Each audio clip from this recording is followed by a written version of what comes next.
All right, welcome to the PHLY Sixers Show, brought to you by TrueMark Financial and Rothman Orthopedics. I've got Rich over here to my right, Fran over here to my left, so we have a couple of new faces for you to yell at for our draft takes. I am very appreciative of that. How you guys doing? I'm good, man. How is, now that we're kind of in your office, in your arena, how has the last month been? You know, a lot of exciting draft talk, a lot of civil discourse, right? Yeah. No, look, in all honesty, and like we'll get into this has been one of the more heated draft debates that I've been a part of, which is funny because I've been doing this now for, I think 2009 was maybe the first draft that I covered. Okay. But the stakes are obviously... You're pretty old, man. Look, trust me, I feel it every freaking day. But the stakes are very high. Like there's pressure now that maybe wasn't there when we covered the draft earlier on. And there's some very strong opinions. It is great to be back covering the draft. You know, we had that time really from, Ben was 2016. Markelle was 2017. Right. After that, both because I stopped at Draft Express in 2017, but also the draft it wasn't a big day-to-day portion of our lives where we got out of it. So it's nice to be back. I did forget how strongly people have opinions on this, though. All right. Let me start by asking you a question to kind of dip my toe into the draft thing, because I actually want to ask Fran about this as well.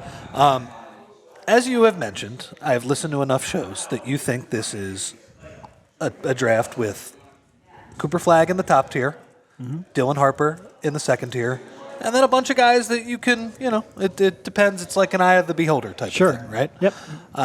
Great way to describe it. Is there a player who has, let me ask you, of the players that are available, do you think one player has the highest, let's say, star upside? Let's say, and let me define star as Ben Simmons when he was an all-star. Like, hopefully they don't flatline like Ben did. Maybe Tyrese Maxey 2 years ago, the 23-24 season, maybe like the 20th, the 25th best player in the league. Sure, not like Giannis star upside, but like below that. A low-end all-star. Right. Is there a player in that 3 to 7 range that you think has the highest odds of that happening?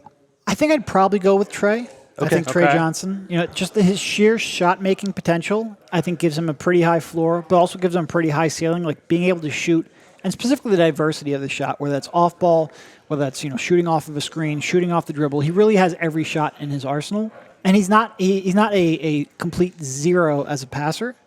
Not to bring up any names, but he's not a complete zero as a passer. Man, you're already getting on it, too. And I think he has some physical tools. Ducking already. I think he has some physical tools that he could grow into. I'm not going to ever say being a good defender, because that takes so much commitment and so much attention to detail that he just hasn't shown up to this point. But I think he at least has, how James Harden, at times you'd be like, well, at least when he switches on to bigger guys, he can kind of hold his own because he's big. At least Trey has a wingspan where if he just commits himself a little bit, he can at least be maybe a neutral on that end. Okay, that's fair. I mean, I think, Fran, that's something you see in football as well, because I'm kind of torn here where maybe that's a low upside, the Trey Johnson becomes that star-level player, and it's, if you're in the tier where you're kind of looking maybe at more high-end starters than star-level players. Yeah. Are you drafting for that when at a certain point when the odds of being a star player become so low, I guess is the thing I'm looking at. Yeah, I mean, I guess that's why when you were asking that question, my mind went to immediately, okay, let's say we live in a world, and not to answer your question with another question, Rich, but let's say we live in a world where all five, the guys at the top of the draft all hit their upside. Yeah. Like all of these guys hit. So if you look at VJ Edgecombe, you look at Ace Bailey, you look at Trey Johnson. Mm-hmm. Of those three, if all three were to hit their 100 percentile outcome, who's the hardest to find on a year-to-year basis? Oh, Ace Bailey, no question. Ace, right? Yeah. Okay. No, I would agree with that. Even as someone who's a noted, we'll just say Ace skeptic. Right. As a noted Ace skeptic, I agree. If he hits like 95th to 100, he's and in part because it's just so tough to find guys his size with any kind of two-way ability. Yeah, it's so tough, and anytime you have a chance, you have to consider it, which is why I think we all still have him in our range on our board. It's just, do you have, if he doesn't reach that 95th, 99th, 100th percentile, what does that look like? And I'm, nervous. So then that, I guess, Rich, to answer your initial question then, that would be the way I would look at, because I've just based off of reading DB and talking with Kyle and just kind of the research that I've done, what has me a little bit worried about Ace Bailey is obviously the wide variance there in terms of what the outcome. Yeah, the downside there. But if he were to hit, there is a certain point when you get to like 3, 4, 5, 6 where, okay, like now the juice is worth the squeeze and the gamble is worth taking. I just don't know if that starts at 3 for me. By the way, and I think Derek, even though he has become the #1 Ace Bailey hater on the internet, I think you would agree with that, right? There is a point, and it's not too far after 3, where that certainly becomes worthwhile. So one thing, Fran, that I'm curious about if there's something like this in football is that the hardest thing I have, or kind of the hardest part of college basketball in terms of evaluating for me is when you watch these players and you watch them in a full game, and when I believe Derek has the synergy clips and watch all of their drives, all of their mid-range shots, the spacing is terrible in college basketball. Yep. And that's just the way the sport is, right? They don't have players who can consistently make 27-foot jump shots like they do in the NBA. The rules are different. It's probably a little bit more physical. There's a bunch of different aspects. And also, too, like, they're not all NBA players, right? You know, you're coming for you're drawing from a much wider pool of players that then get whittled down into the NBA. So when I see somebody like VJ Edgecombe, right, and I see his skill level needs to get better. But I also think his athleticism might play in an environment when he's got Tyrese Maxey's shooting next to him. Yep. When he's got Jared McCain's on those teams, those type of things. Fran, is there a thing in football that is sort of like an equivalent of that where, you watch a college game and you're like, okay, these skills are transferable to the pros, but this element of what I am watching, that does not happen in the NFL. Yeah, I mean, it certainly is going to be different position by position, but I often think of like running backs, right? Where it's like, okay, there are certain backs where, whether it was the situation or the defense where, maybe they played in an offense where it was a lot of light box counts where it's like, the defenses were so worried about the pass game, everything's spread out, and now you've got wide open running lanes against 4- and 5-man boxes or 5- and 6-man boxes, and now it's like, you're not going to see that in the NFL, right? And so I think that's a position where you kind of have to be tricky with trying to project the production forward, and honestly, it's probably the most applicable when you talk about like spacing and things like that. It's literally what we're talking about, spacing against spread offenses that you would get in college that you don't necessarily see in the league. Yeah. No, and that kind of like, I think, pushes me into one of the things I wanted to ask you about, because obviously you're much closer to the NFL than we are. We're a little closer to basketball. There is every one of, like Rich mentioned at the top, every one of these prospects has potentially fatal flaws and attributes that, depending on who you are and what you value, might be more attractive than others.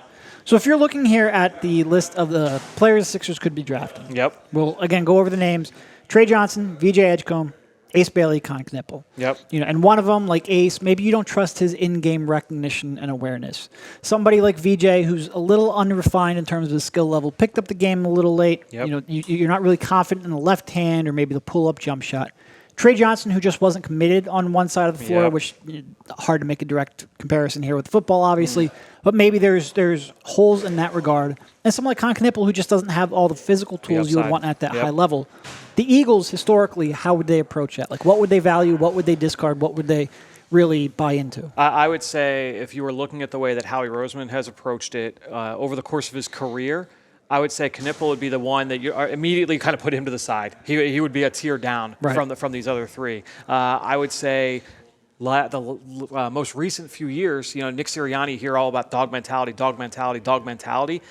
I don't know that Trey Johnson, with his one-way focus, I don't know that necessarily would play. And you said, I don't know if that, to me, defensive, pass rushers, where it's like, oh, they just want to get after the quarterback, but they're not interested in playing against the run. That's where I think of when you talk about a guy like Trey Johnson. And then it gets to VJ and it gets to Ace. Yeah, exactly right. But then, when you get to VJ and you get to Ace, to me, man, the more I've read about VJ and heard about it, even when we were sitting here talking to the side before the show, and we're talking about both players, I think VJ would be the guy that the Eagles would pick. I think if you were looking at all the profiles, I think that would be the one that they would be most interested in. Okay. I think that's been the underrated part of Daryl Morey's tenure as Sixers general manager. I got to say, the point that the Sixers are at right now, it's not great. And he has had his hand in a lot of these moves. Some of them have just been straight up bad moves. Other ones have been moves that I understand but have kind of blown up in his face. And so, look, that goes on his record as well. The one thing he's done pretty well, though, is draft. Now, he has been drafting later in the first round. So, these hits are Tyrese Maxey becoming an all-star level player. Okay, yeah, that's not going to completely change your franchise, but it's a huge help. Like, it's a huge help, and that's a building block type of player. Jared McCain also, we'll see, right? It was such a weird experience with Jared last year where he was just out of control good for 2 or 3 weeks, and then it got taken from us right away. So, and sometimes you see rookies jump out hot, and you don't know if that will sustain over a long period. But I think a lot to be excited about with Jared McCain as well.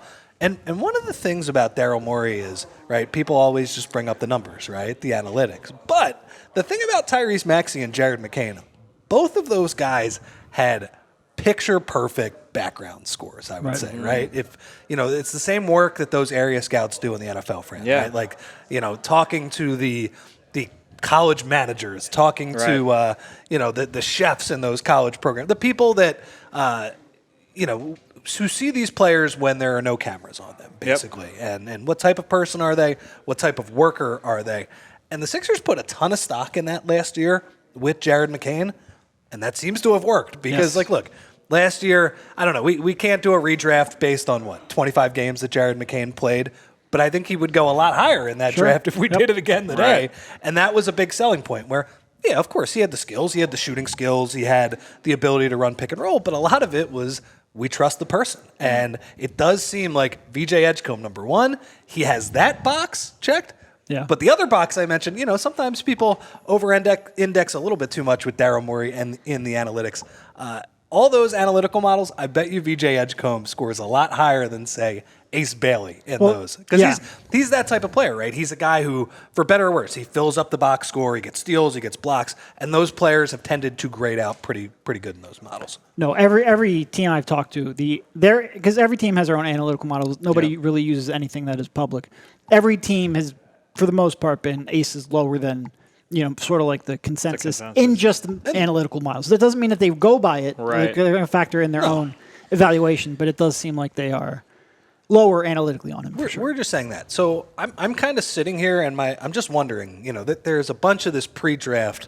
There are smoke screens. There are leaks coming from both sides. Probably the Sixers leaking some stuff. Probably all the other teams trying to see if they can move up in the draft with the Sixers.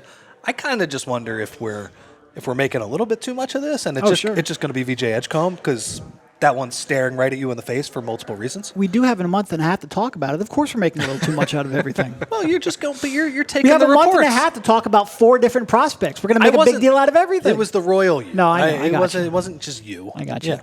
I do appreciate that Devon is done playing Papa Shot, not because it's distracting. It's only distracting to me because I don't know if you noticed this since last time you came in. You're not at the top of that big board anymore, buddy. And I am definitely worried that Devon is going to. Yeah. Yeah, the big board moved too. You're also like 151. Who beat me? I did.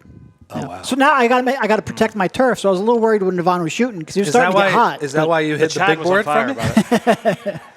But I think it's to your point. I do think VJ grades out extremely well on a lot of analytical models, especially when you factor in the role he was playing there.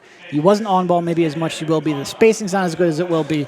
And he's relatively, early on in his basketball career, at least at a high level. I have a question about VJ real quick. Yeah. When you talk about like his athleticism and all the different ways that he can impact the game, is that skill set and that athleticism, is that viewed as something that raises his floor or his ceiling or both? I think both. Certainly the floor. Like, there's a defensive floor that I think he's going to be competent at almost from day one and could be really good at down the line. So I think it certainly sets the floor. I think there's a lot of people that will set the upside based on that as well. And I think you can maybe overestimate that upside a little bit. Like, he just doesn't have the ball skills right now where you look at and you go, I expect him to average 25 per game. Even though he has this incredible leaping ability, he has the ability to really explode near the rim. He just didn't really utilize that in a way that was going to, create a lot of high-value scoring opportunities for himself. Now, I do think the spacing will get a lot better. He'll be able to make better use of that. But I just didn't see a lot of that's a primary scorer kind of guy. No, I mean, that's some of the projection. So did you study Donovan Mitchell when he was at Louisville? Sure. His first year did not look like he was going to be a future star. I do think he got to his spots off the dribble a little better, and you could project the jump shot maybe a little bit easier. But what was he, 7-3 at Louisville? Something like that? Like, he was not a high-level freshman. No, and I mean, he's turned into a guy who is terrific with the ball in his hands and can just pull up off the dribble. So the tough thing for VJ for me is the star upside for him is if he can actually run pick and roll, and he can pull up, and people have to actually go over the screen, and he can leverage that athleticism to go downhill. He's a long way from that. I think it's fair to say. Yeah. As much as I would take him with the number 3 pick. I guess buried the lead on that one. He's still a long way to go from that. I actually think, Fran, when you're talking about the athleticism, I think that gives him a much higher floor. In that I'm pretty sure that guy is going to be a 3-and-D type wing. Yep. Now, a little bit smaller, not a wing. But Derek and I always talk about how, most wings who play off the ball, people use that 3-and-D term all the time. Right, yeah. And then sometimes you squint Can't at really it. shoot. They're not good defenders. Yeah, you squint call at them it. 3-and-D guy, because they don't have enough skill to be anything else. Yep. Yeah. You kind of squint at it, and you're like, I'm not sure either of those things apply. Or maybe one of those things definitely does not apply. He shot the ball well off the catch at Baylor. I actually think that part is going to be pretty good, and he's going to be a decent wing defender. But, that archetype is much more valuable if he's 6'7", 6'8", whereas, he's what do you think he's going to guard? 2s, 3, maybe 3, maybe an occasional 3s? 3, maybe if you look at it, maybe 40% of 3s, something like that. He's not going to be. I don't think any of them, either he or Grimes, are going to be every possession, every lineup, defending 3s, but occasionally. So I have a take. Maybe we should go to a break first. But I do want to mention one thing. We've had a couple of anonymous donations to the Big Brothers and Big Sisters fundraiser. Appreciate that. If you can, in lieu of any kind of super chats, care about it more this week than we do any other week. If you can donate anything, we would really appreciate it, both because we want to make sure we hit our $10,000 goal, but also we want to beat the other markets, and you could really help out with that. The latest updates came through, guys. We are in second place behind Chicago. It's not good enough. We appreciate you. We want to go higher. We want to beat Chicago, number one. Dallas is climbing. And we know this living in Philly. We don't want Dallas catching us. No. So if you want to keep the competitive spirit up, keep Dallas off our tails, help everybody out. Yeah, sounds good. I think now's a good time to mention some of those friends that we have. Let's hear from some of our friends. And first, let's hear from our friends at Rothman. And guys, we just had the man, Devon Givens, here. And if it weren't for the people at Rothman, would he even be sitting in front of us? Did you see that form on that pop shot? Do you see all the shots he is taking on that pop shot, which has basically become the sideshow to our Sixers podcast? We've become kind of second screen viewing for a lot of these people. And guys, the people at Rothman, they will get you back to doing what you love, and that's especially this summer, right? Whether you're biking on the Schuylkill or chasing your kids through the sprinkler or finally tackling that hiking trail. I know Derek would enjoy that part of it. Also the biking as well. Derek's a very outdoorsy person, besides being an Ace Bailey hater. It's tough. What does that have to do with that at all? Okay, look, it's tough when your body doesn't cooperate. And that is where Rothman Orthopedics comes in. From aches after a pickup game, I know I got those, to old injuries flaring up on summer adventures, Rothman's team of experts is here to help. With evidence-based care and a commitment to restoring your mobility, they'll get you back out there stronger than ever. So guys, don't let pain put your summer on pause. Visit rothmanortho.com/PHLY to book your appointment today and get back to doing what you love pain-free. Rothman Orthopedics, getting you back to your summer game is their mission. We also want to tell you about the Hall of Fame app. We've all been there, where your parlay is one lay away, and then a relief pitcher gives up a walk-off bomb in the ninth. If that sounds familiar, the Hall of Fame app is built to fix that. Started by 2 lifelong sports fans who also happen to be Ivy League grads, HOF makes parlay research smarter, faster, and data-driven. This is not your buddy's group chat full of hot takes. It's a full analytics engine. The HOF app gives you access to advanced stats, historical data, and powerful tools to help you bet smarter. The app is built for the everyday sports fan, so it's easy and intuitive to use. You'll get an idea of your parlay's chances to hit and identify weak legs so you can weed them out before you place them. Whether it's the MLB, NBA, NFL, or NHL, or college sports, the app gives you beautiful charts, clean visuals, and real insight, not hype. They believe anything the books know, you should know too, because parlays don't have to be dumb bets. With HOF, they aren't. With a 4.9 rating in the App Store and over 6,000 5-star reviews, it's safe to say HOF has already helped a lot of people bet smarter. For a limited time, our listeners not only get a 7-day free trial, but they also get 50% off their first month when they use code PHLY at checkout. Just download the HOF app on iOS or Android, visit HOFbets.com, enter code PHLY, and you're all set. All right, welcome back to the PHLY Sixers show presented by TrueMark and Rothman. So let me tell you, the reason I am also high on VJ, and this might be a little bit too prisoner of the moment. I assume you've been watching the NBA Finals. Sure. I cannot believe Very slow, methodical plotting game.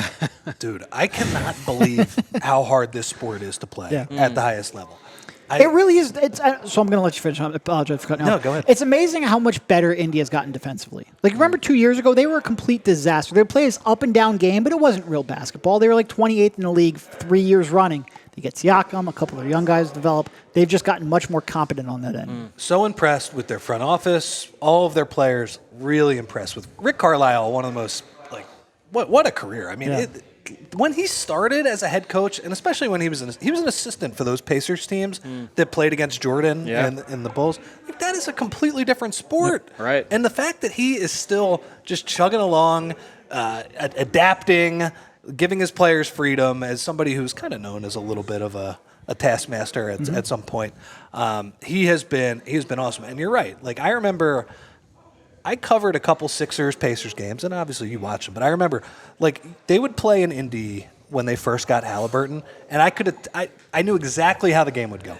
It would be 140-135 Sixers. The Sixers would win the game. Embiid would score the easiest 50 points you could imagine. They couldn't guard, but they were, like, starting to develop a style, and they were, like, they would run the ball down your throat after makes and all that stuff. So to see them just slowly get a little bit better at defense and get Siakam, who would help them in that half court a little bit, it has been very impressive. So when you watch these last two teams, though, I mean, like, endurance, depth, athleticism, all of those things, it has never been harder, in my opinion, to play NBA basketball. And I know some of the old heads will say, "Oh man, the hand checking in the '80s."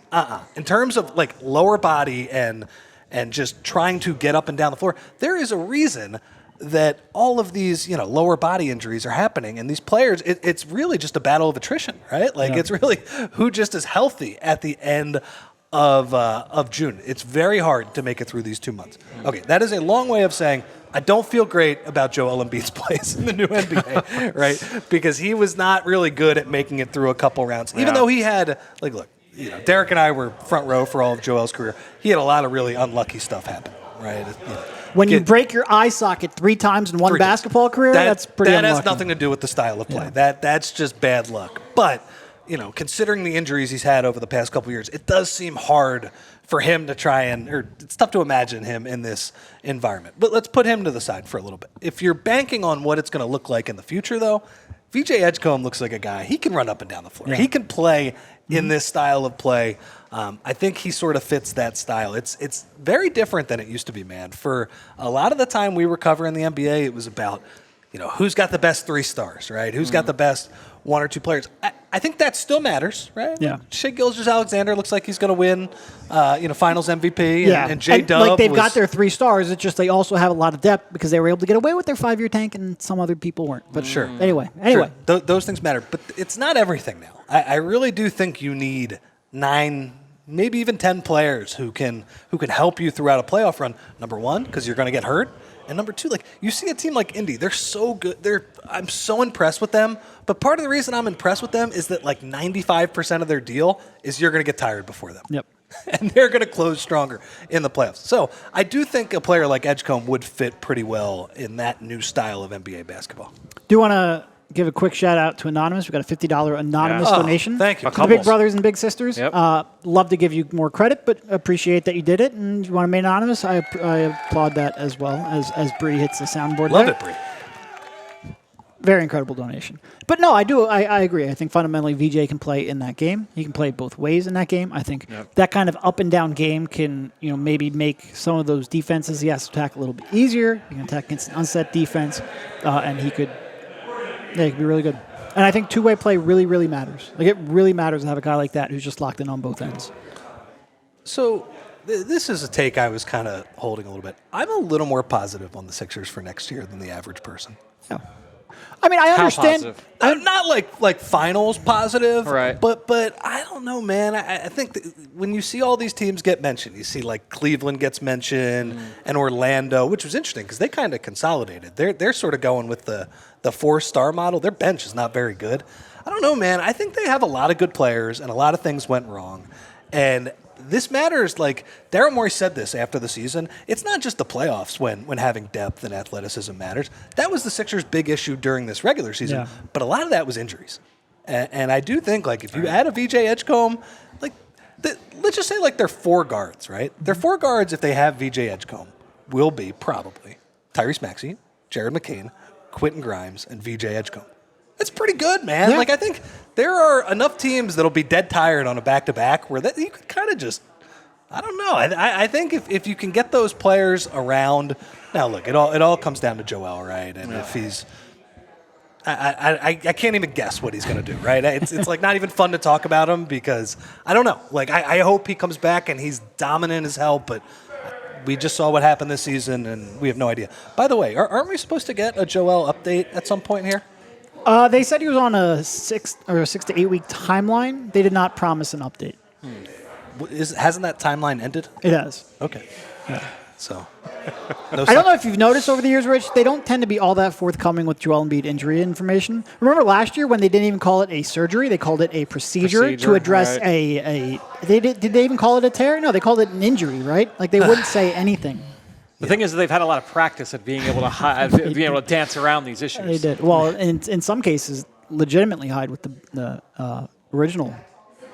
I don't know. I think next year, and by the way, like I'm not as positive on them long term because they need these difference-making players, and they're probably going to need to wait for some of this veteran money to come off the books as well. But I think they'll be a competent team next year. Yeah. I think a lot of stuff went really, really wrong for them, and they completely shut it down for the last few months as well. So that is a very mild take, but yeah, that's what I got. Well, I guess overall then, Fran, like where are you on what they should do at 3?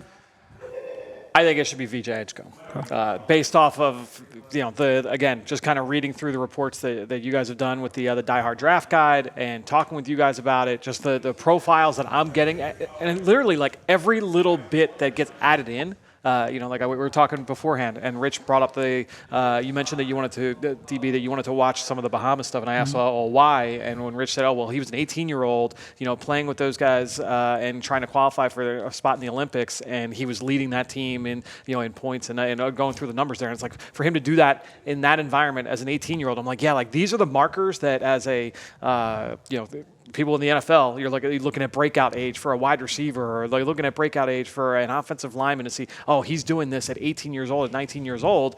That's a huge green flag. Mm-hmm. So I look at that at VJ and I'm like, yeah, okay, that excites me. And then you hear other things with some of these other guys, and you're like, yeah, that cools me off a little bit.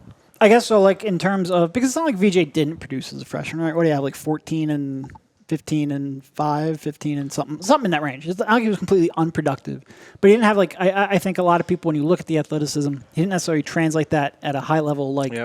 Maybe you could have. How much do you value the physical tools versus the ability to maybe use that in game? And I say that, but he contributes in a lot of ways, but he's a little bit of a master of none in terms of just. Especially, it's really the half-court shot creation. Yeah, I guess that would be the thing, and this is, I'm approaching this from a far less informed angle, right? But as we discussed in our 1 p.m. show, none of us are confident. Yeah, I guess when it looks to me, in my limited bubble, looking at the NBA draft prospects, I would look at it as if he's got the tools in his body, right? If he's got the tools to work with, the things like shot creation, him being able to kind of create for himself. I feel like we've seen versions of this guy, come out. Maybe the tools were there, but the numbers weren't always there in college. But he was able to still hit that ceiling. Maybe it took 2 years. Maybe it took 3 years. So you mentioned Mitchell earlier, not a guy that necessarily lit up, as a rookie, but really took that next step. I feel like there's a little bit more confidence in a guy making that projection, especially if all the intangibles are there. Yeah. If I'm excited about a guy's physical upside, and then I know that that there's intangibles there to work with, I've got more faith that he's going to reach that upside than a guy where maybe there are questions about whether or not he's going to put that work in. It is tough because we mentioned this on our 1 o'clock show where how they approach the sport and how they approach development and how they approach being receptive to coaching and just putting in the sheer out, like the amount of improvement that they have between like 18 and 25 is astronomical for the best prospects in the world. And trying to predict them is very tough because every bit of information that we have feels like it is, imperfect information. Either it's a biased source or trying to overreact to maybe body language, because since we're at an information deficit, we tend to oversight the information, the little bits of information we do get, and you can overreact to it. Every person you talk to with VJ glows. And that is one thing where it's one thing to talk to one person. It's another thing when you talk to like dozens of people and they all say the exact same thing. You can kind of strip out maybe.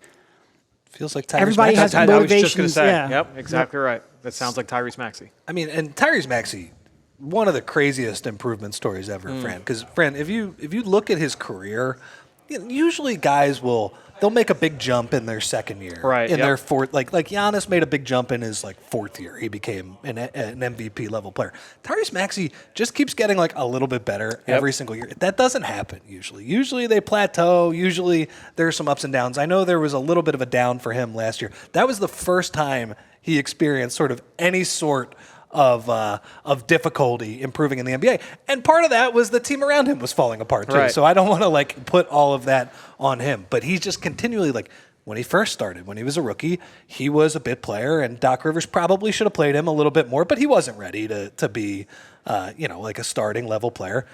Ben Simmons has that holdout. He turns into a starter in his second year. Yep. His third year, he becomes like the third option on a really damn good team. Yep. And the fourth year, he becomes an all-star who's scored, 27 points a game and is silencing Madison Square Garden. So if you feel like VJ has that talent plus that work ethic, I think that is probably the right guy to bet on. So let me ask you, though, like Derek, the one thing about this draft that we kind of get into the weeds on, all right, I'm going to take this player, I'm going to take that player. Man, what are we doing with this team right now? What a loaded question. Like Joel and PG are just here, and I know just 10 minutes ago I was talking about how I'm a little bit more positive on them next year. You turn quickly. Well, it's just so weird that they're, I'm very positive on a lot of their younger players. I think McCain has a chance to be pretty darn good. Yep. You had Justin Edwards on the show yesterday, like that nice development story last year. I think Bona could be a backup center. Okay, they have two guys that are making $100 million who... They do. What are we doing? I have no idea. There is a report out there that the Sixers are considering a Paul George trade, or they had floated a Paul George trade. This was from, Andy Larson from the Salt Lake Tribune. Yeah. Who said on the Locked On Jazz podcast, and I quote, "I do think it's true that the Philadelphia 76ers are interested in trading down to 5, potentially, if they can get off of the Paul George deal." He then goes on to say, "I don't think the Jazz are going to take that offer, but I do think it's an offer that's been presented." And Andy is a well-respected, longtime reporter. Like, if he says that, I believe his sources. I do think, on the one hand, I am not quite as desperate to get off of Paul George's contract right now as I think a lot of people are. And I think if I'm looking to trade from the number 3 pick, I probably am more interested in picking, like if I want to trade down from 3 to 5 or 6, I'm a little more interested in picking up assets. Whether that's, we've brought up Koulibaly. A lot of people bring up 6 and 18. I have less interest in maybe a late pick like that. 18. Or a future that does pick. nothing for me. Or a future pick. But I would, the way I sort of look at it is like, all right, well, if they gave up a pick to get off of Paul George's contract, like a future pick to get off Paul George's contract, would you be excited? Probably not. I don't want to give up resources, the limited resources we have to get off of a bad contract. So if that's my stance, then why would I want to turn down the opportunity to get another resource to get off of that contract? Well, the thing about getting off PG is like Joel's still here. Like you're not getting under you're the not cap. clearing cap space out, right? And this is also like the bottom, right? Like you assume if Paul George comes back, even if he's not like 3 years ago Paul George, if he's just playing basketball and next summer when he's only got 2 years left on his deal, that's probably an easier deal to get off of. It was not a fun. I do understand the sentiment from fans that want to get rid. It was not fun, man. Every time he would like go up for a rebound, it felt like, oh well, he's out for 3 weeks because he tweaked his ankle. How or many something bone like that. bruises can you get in one season? Seriously. All right, so I have a couple questions about this dynamic of a trade down. My first thought goes to, if the Jazz are trading from 5 to 3, in your mind, DB, who would the Jazz be targeting to try and get? You're making that move up from 5 to 3. You're taking on that contract. What would be their target? It's a great question. I think a couple weeks ago you would have said Ace, but I think there's enough smoke that Ace could fall that I'm not sure you would give up or take on a contract here to do that. Is it VJ? Like maybe VJ seems like the most likely? I think it's just a Danny Ainge smokescreen, so he can, if the player at 3 is good, he can say, I was close to No, I'm just kidding. Yeah, it's probably VJ, right? So tell me you follow the NBA. Huh? I said it tells me you follow the NBA if you're making fun of Danny's almost trades. Oh, my God. Yeah. He had a heck of a run involved. But then again, like all the trades he didn't make ended up working out. So I mean, he absolutely fleeced look, he got the better of the Sixers many times, right. for sure. He was going to trade like 5 picks for Justice Winslow. So Who do they sometimes no, it's not MJ. unlike the Eagles, Fran, like Sure. with Russell Wilson and Russell Deshaun Wilson Watson. and Allen Robinson. Yeah, right. Sometimes the best trades are the ones that No doubt. are out of your control that don't happen. Yep. Yeah. What's the consensus right now for the Hornets at 4? There's a report out there that they're big on VJ. They're pretty big on VJ. So VJ That is they gone would- by 5. I would be You're moving off. VJ is absolutely off the table. I would be surprised if he got past Charlotte. Yeah. Got it. Yeah. Now the other one, because like 3 and 4, I think there's a very strong chance VJ goes one of those two. The other one seems like it's very much in flux. Like there are still people who would rate Ace Bailey up there, although more and more you're seeing at least public-facing draft analysts drop him down. You know, we just talked about Cavoni the other day, dropping him to, was it 6 at the 6, Wizards? yeah. I think Sam Vecini. It's really like not that far. It's not that far, but it's, you know, when we're talking about who's going 3 and 4, it's significant. Right. No, I think it could be Trey Johnson at the other spot. It could be Khan at the other spot. It could be Ace at the other spot. It seems like those are 3 most likely, but there's a lot up in the air. I'm pretty sure the way Gavoni had it was Sixers take VJ, Hornets take Khan, Jazz take Trey, Right. Wizards take Ace. The trade down is tough, right? Because I think you have to. The only way I would support a trade down is if the player that you were going to take at 3 anyway is at that spot you're at. And now maybe these circumstances, this is the rare time in the NBA when there's a tier of players, right? And it's eye of the beholder. And maybe you move back a couple spots, and the guy that you were going to take, if that's Khan, he'll be there at 5. If it's Trey, he'll be there at 5. But like, if you were going to take VJ anyway, and you think like he is the best pick, like just stay at 3. Just stay at 3 and make that pick. Yeah. And I think people want the Sixers to make a move just because, they can get a future asset, or, there are players that have been thrown around. Like I don't think they're going to go down to what is it, 8 for the Nets for Cam Johnson. That's too far. But that's a name that's got thrown around. Herb Jones at 7 with, again, a guy who would be very, and they just got the 23rd pick, I think they got in the trade? Guys who would be very good on the Sixers, but this is the most important thing that they have going right now. Like, they got very fortunate with the draft. Not completely fortunate, because as you said, my heart. this would be much easier if it was the number 2 pick in the draft. You'd just take Dylan Harper and say thank you very much. I think, well, first off, I think it's been good for content. I'm going to be honest with you, right? Sure.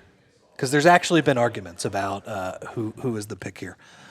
But to me, the Sixers had a terrible year, and they got a lot of stuff wrong, and it went poorly. Daryl Morey was given a lifeline, and I have said that the one thing that he has done very well as the general manager of the Sixers has been drafting. All right, prove it to me, right? I know this is not the most obvious spot in the world, but you found really good players at much less obvious spots than this. Yep. So get the pick right. I kind of have the feeling that one of those 4 guys is going to hit.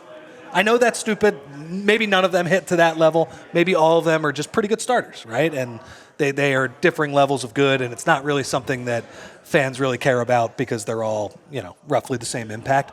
I have a sneaking feeling that one of these 4 guys is going to be really darn good.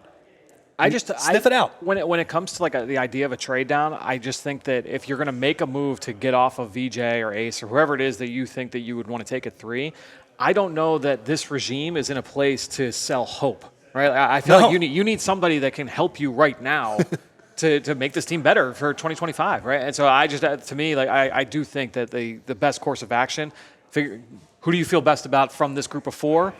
Make that pick and move forward. But by the way, too, as much as we talk about the trade downs, they're going to operate that way. They're 100% going to operate. They're going to say who is the best long-term player here that we think, and they're going to draft that guy. Sure. The question is whether they believe they can get them while moving down. Yeah. But all right, let's go to one more break to talk about our friends. All right, we want to tell you about TrueMark Financial because summer is here, which means the kids are out and about, hanging with friends, maybe even picking up a summer job. It's a perfect time to set them up with something that teaches real-world money skills and gives them a little bit of freedom. The Greenlight debit card and money app. If you're a TrueMark Financial member, you can get a free Greenlight account from your kids or teens. It's a simple way for them to manage their own money, whether it's from a job, allowance, or birthday cash. They'll get their own debit card, can set savings goals, track spending, and learn how to budget, all while you stay in a loop from your phone. You're still in control, but they get to learn how money really works in everyday life. So before the summer kicks in, this is a great way to help your kids build smart money habits that'll stick with them long after the season's over. Head over to TrueMark.com/greenlight to get all the details and sign up today. Don't miss a chance to set your kids up for financial success. And we'll now hear from our friends at Mando, and you might be asking, well, what's Mando? Well, Mando is a man's deodorant brand that is hyper-focused on keeping every aspect of a man's body smelling fresh and clean. And when I say every aspect, I mean every aspect. We're not just talking about your armpits, not just talking about your belly button. We're not just talking about, behind your neck. We're talking your balls. We're talking your butt crack. We're talking your grundle. You don't want to smell like sweat, like grime, like garbage. You want to smell like bourbon leather. You want to smell like Clover Woods or Mount Fuji or Pro Sport. Mando is a whole body deodorant that is safe to use everywhere on your body. All those areas I just listed, it's created by a doctor who saw firsthand how normal BO was being misdiagnosed and mistreated. It's clinically proven to block odor all day and control odor for up to 72 hours. And those are not just words that I'm just saying. It's, clinically proven. The average man's grundle post-shower was a level 5 out of 10 on the odor scale. With Mando, the average grundle odor, it's at 0 out of 10. If you want to try, it's a huge difference. So we're talking about a very, very high floor here with what your grundle odor is going to be just hours after using Mando. So if you want to try America's #1 whole body deodorant formula right now, you can find them at every retailer. You can go to Walmart, you go to Target, all those other retailers across the country. For the best deals, you go to shopmando.com. Mando's starter pack is perfect for new customers. It comes with the solid stick deodorant. It comes with the cream tube deodorant. 2 free products of your choice. You can go with the mini body wash, the deodorant wipes, and you get free shipping. As a special offer to listeners, new customers get $5 off that starter pack with our exclusive code. That equates to over 40% off that starter pack. What's that exclusive code? It's PHLY at shopmando.com. That's SHOPMANDO.com. Please support our show. Tell them we sent you. Smell fresher, stay drier, and boost your confidence from head to toe with Mando. Use Mando so you don't stink like Rich's Papa Shot form. All right, welcome back to the PHLY Sixers show presented by TrueMark Financial and Rothman Orthopedics. Look, you were at the top of that big board for a long time. I had to send you some very angry texts about it. I've just got to get a joke or two in. The form doesn't matter as long as you're putting it in the hoop. Pucks on net. That's all that matters. No, it is so true that the only thing they really you can get cute and trade down, and you can try to get additional assets. If they think Khan is the best guy, I think you probably can trade down to the one 5 thing or 6. The one thing you can't do is screw this up, and it really is. I worry a little bit about Daryl's mindset because I think he gets a lot of credit. Not guilty. I saw. I think he gets a lot of credit. Karen Reed's not guilty. Everybody, just let me know. Yeah, okay. A lot of credit, and rightfully so, for his draft record. But how long does he have to see this out? Like, if he has someone who maybe their best years are 3 or 4 years down the line, is he motivated by the right things, or is he worried about how strong is his job? How much rope and leeway is Josh Harris going to give him? Well, I always worry about stuff like that. Yeah. Do you think that it's almost more important the pick than what they do this season? Because even if I'm a little more positive on them, they probably have a limited upside for all the reasons we talked about. But if they nail this pick and this guy has a Jared McCain level start, or closes really strong and seems like he is a whoever it is, if it's Ace, if it's Khan, if it's Stray, whoever it is, shows a lot of promise. I feel like that might buy Daryl another year. But we entered this offseason with our guy Windy being like, there is nobody with less job security right now than Nick Nurse and Daryl Morey. Yeah. No, and it's one thing if they go out there, because let's say they take VJ, and he's having a fine rookie season. Let's say he's averaging like 13, 5, and 3 or something like that. Trying to fight for minutes because you have a pretty set guard lineup, but like showing promise, but not necessarily looking like, that guy's definitely our future to build around. And Joel Embiid gets injured, and Paul George is in and out of the lineup, and they win, 40 games. Is the rookie going to matter when it comes to what Josh's decision is next spring? I don't know. Well, I truthfully don't know. Especially if you get closer to being able to trade Joel and Paul George because their contracts aren't as bad because they're not as long. Even if they do struggle, is Daryl going to be the guy who's going to get to make that trade? Yeah. Did have another $20 anonymous donation. Thank you all very much. Again, Big Brothers Big Sisters fundraiser. Hit that donate button in the bottom of the screen. It goes to a very, very, very good cause. It is, I'm telling you, I'm not. I know Sam said this the other day in his mock draft, and Sam is very plugged in. I think he does a great job. I'm not trading down to get off of Andre Drummond's contract. Yeah. Yep. You can get off of that with the second round pick, I think. I'm not getting off that. Andre Drummond's contract, not good. It's 1 year. It's fine. Yeah. It is because you get into a point where that second apron becomes a hard cap and you're getting close. But, there are just ways to be creative. And if there's one thing I trust Daryl Morey very much with, besides the draft, which they've gotten well, he is creative with the cap. If he needs to clear $5 million off of his books, he'll find a way. It's tough, man. We're both Daryl Morey believers, and it's been a tough year in those streets, man. There's been a lot of criticism, but look, I mean, they have. I get it. Is my point. Yeah. I think he can fix the mess to a somewhat a little bit, but yeah, it's been tough. I mean, it's good to see that Josh Harris, though, with that Wendy report, still knows that the Sixers exist. That's true. He's been a little distracted over the last couple of years. Yeah. Well, that Commanders practice facility did need another wing in there. Commanders, by the way, not going to be good this year. I think I'm with you there. Jaden Daniels is good. Jaden Daniels is awesome. Sophomore slump like C.J. Stroud, and they're too old, man. Did you see that? Again, I'm going off Twitter clips. That Debo video? Oh, man. It's looking slow as hell, friend. Didn't look great. Routes on air. I mean, but you don't want to overweigh the spring clips, but plenty of overweight there. We've got plenty of that. We don't have to watch Ben Simmons highlight videos this summer. At least unless they sign him, he could come back. He's a free agent. Ben Simmons on a minimum? Do you think he plays for a minimum this year? Probably. I feel like whenever you get off a big contract, you give it one more chance. Somebody will sign Most him. people. Oh, yeah. Someone will take a chance on him on a minimum for sure. But, are you asking whether or not he will get offered more than a minimum or whether he would accept a minimum? Whether he would accept a minimum. Yeah, I think it's a fair question. Right. And in part because I do think, these last couple of years have been really hard on him physically and with the back and the emotional toll that takes on him. But also, you have to really want to try to turn your career around and play on a minimum, and we'll see. What has been your thought on the whole second apron system? And you have a team like Boston, right? Who they're just gonna have to.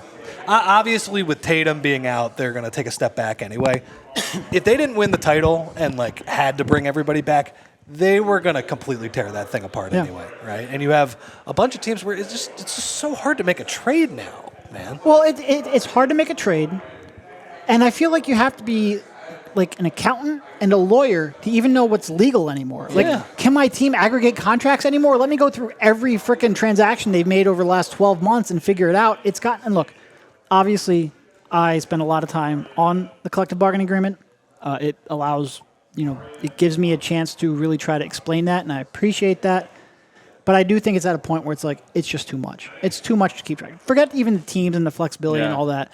And I do think there's going to be a lot of discussion over whether or not it crushes the middle class maybe a little bit too much in the NBA. Totally does.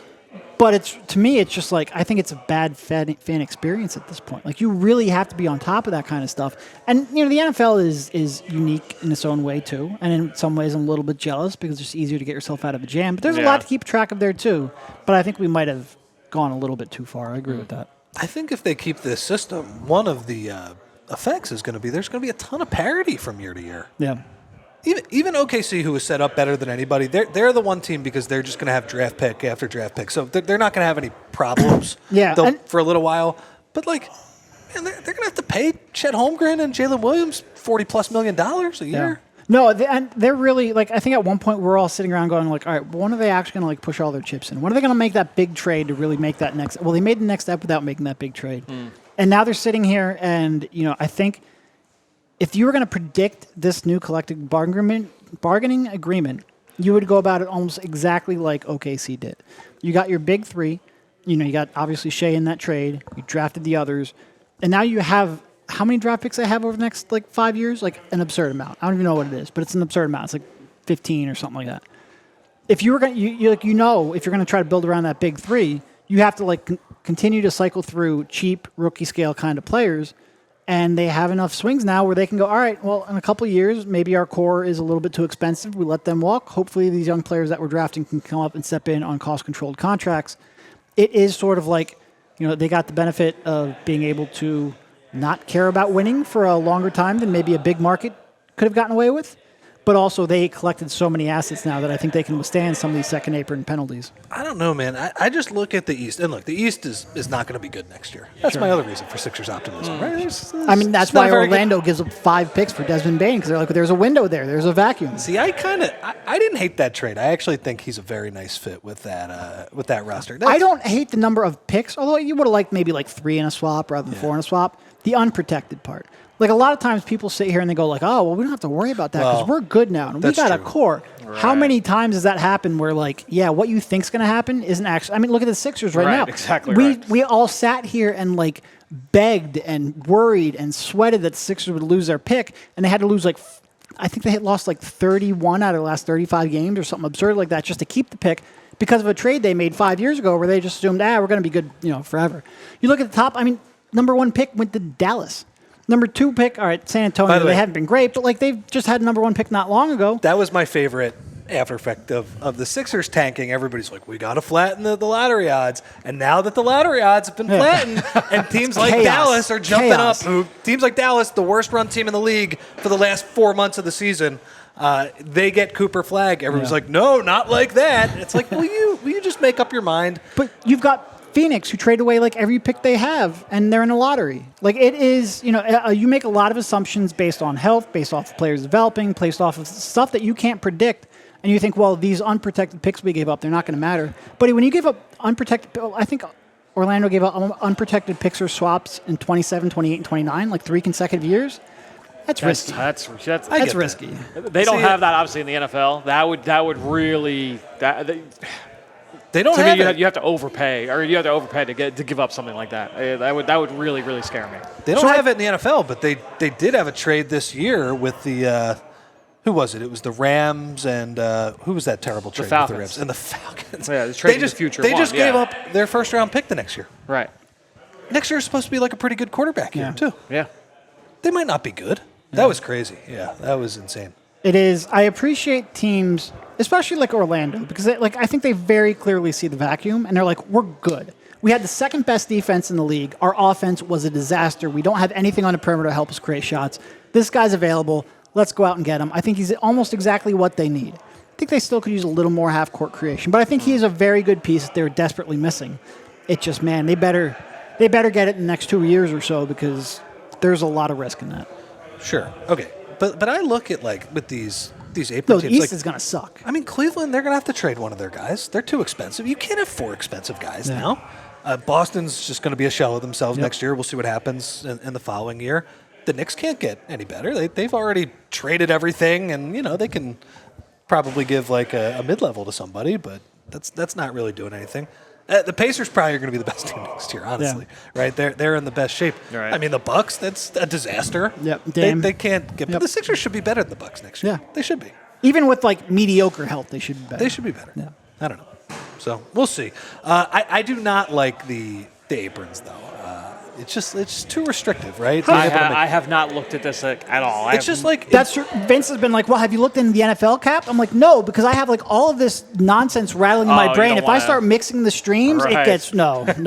Fran, it was already very difficult to make trades in the NBA. Yep. They were let's make it 10 times more difficult. It's just I don't know. It's How's the NFL cap? How did you find it? easy to work with? Do you find it to be too much? Like, do fans complain about it? I'm going to be honest. No, the fans don't necessarily complain about it. The general feeling is the cap isn't real because there are some teams that basically just like swipe the card and you just kick the can down the road. The Eagles have been one of those teams, and they've been really creative with their language. There's been actually reports just this offseason that the NFL may work to get some of those loopholes out to basically that would hurt a team like the Eagles, but. Yeah, I'm gonna be honest. Like of all the things that are in the NFL like sphere, the cap is the thing that I like put. I don't even bother trying to learn it. I know like the minimal stuff, but not the details. It's not as restrictive as. Oh no, that I know for sure. Yes, exactly. Yeah. It's not as restrictive. No, and they keep making it more and more restrictive, and it feels like they're just so worried about like having a true hard cap. That they're like, and I actually saw, I think Sean Ford. It's confusing with the dead money and stuff, especially when you trade and cut a player. That can get a little confusing, but it's not as restrictive. Like you can actually make moves. It does feel like they have gotten so close as they could possibly get to a hard cap without the Players Association throwing up their hands and disallowing it. Yeah. Anyway, I think that stinks, and I felt like I had at least a cursory understanding of the previous CBA. I got nothing. But what's worse now is I have all I know is Phoenix can't make like a single move. It's worse now because I have like 4 or 5 different iterations. So I'm like, wait, is that no? That's how it worked back in 2012. How does that change now? It's very annoying. Tough one. Yeah. Well, right now the Sixers don't have to worry about that. They just actually have to just like get a decent basketball team on the floor. Get a pick right. Yeah. I'm telling you, man, I would just take like a 5 seed next year. I'd be thrilled with that. Yeah. I think most people would be after what they just watched. Just the last 2 months of this season were tough. Yeah. Now it worked out. They got their pick. It's all good. But like, man, I just would like to watch just a normal basketball team for a couple months. Just a team that wins 55% of their games. That would be sick. Rich is obviously on the Sixers show a lot more in the season when we have post games. Yeah, that last 2 or 3 months was brutal. Yep. It was tough. Brutal. And I appreciate everybody sticking with us too, because it was not fun for fans either. All right, I think we're wrapping up here. Thank you guys both for your time. It was great chatting with you. I spent 2 hours with Fran, and it's really interesting to see those how you approach in different sports. Once again, Big Brothers Big Sisters fundraiser. If you can hit that donate button in the bottom right of your screen, we would really appreciate it. I think we've had a pretty good hour here. We've had a pretty good day. But let's make it, as Rich would say, what's your phrase? Let's make it a good day? What do you end your newsletter with? Let's make it a good one. Yeah, let's make this fundraiser a good one here, and specifically, let's beat Chicago because it's always a key. All right, that was fun, man. Jumping on, guys. Appreciate it. All right, I think we have a game show coming up next. Is that right, Bree? Is this the one where Chris gets tased? Yeah, I almost want to stay for that. You obviously should be staying for that. I got to go pick my son up. I don't know if I'm going to be able to watch this live, but you should, so make sure you stay with us.